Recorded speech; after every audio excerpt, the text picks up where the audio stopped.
Waking up in space is strange. No alarm clock needed here. The bright lights gently turn on, simulating sunrise. It's our signal to get up and start the day. But getting out of bed? Well, it's more like floating out of a sleeping bag.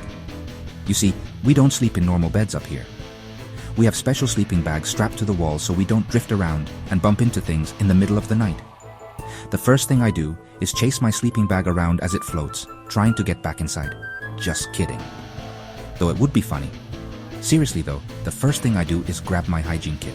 It has all the essentials: toothbrush, toothpaste, comb, and a special waterless shampoo. Yes, you read that right, waterless shampoo.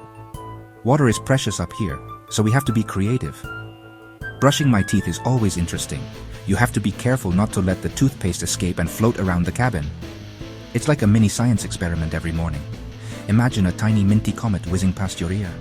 That's toothpaste in space. Once I'm feeling fresh and clean, it's time for the best part of my day. Breakfast with a view. Our space kitchen is like a high-tech camping trip. We have dehydrated food packets that we rehydrate with hot water. Think astronaut ice cream, but with more variety. Today, I'm having scrambled eggs and a fruit pouch. Not exactly gourmet, but it does the trick. But the real treat is the view. Imagine this. You're floating weightlessly, sipping your coffee, and watching the Earth rise over the horizon. The sunlight paints the planet in vibrant hues of blue, green, and orange. It's the most breathtaking sunrise you could ever imagine. Every time I see Earth from space, I'm filled with a sense of awe and wonder. It reminds me of how interconnected we all are and how precious our planet truly is.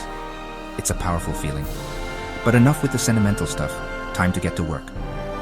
We have a busy schedule up here, packed with science experiments, maintenance tasks, and even some spacewalks. Today's experiment involves studying how fluids behave in microgravity. It might sound boring, but trust me, it's anything but. We're using a special device that allows us to create perfectly spherical water droplets. On Earth, gravity pulls droplets down, distorting their shape. But up here, they float freely, like tiny shimmering marbles. We then introduce different dyes and particles to the droplets, observing how they mix and interact. It's like a lava lamp, but with a scientific purpose. The data we collect from these experiments helps scientists back on Earth to develop new technologies and understand the fundamental laws of physics. Plus, it's just plain cool to play with water in space. You're probably wondering, how do astronauts do laundry in space? Well, it's not as easy as tossing a load in the washer. We wear our clothes for as long as possible to conserve water in space. When it's time for a change, we seal them in airtight bags for disposal later on. But the funniest part is watching our dirty clothes float around. It's like a zero-gravity fashion show, with socks and shirts pirouetting through the air.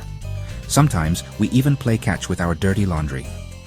It might sound silly, but these little moments of humor are important for keeping our spirits up during long missions. After all, even astronauts need a good laugh now and then.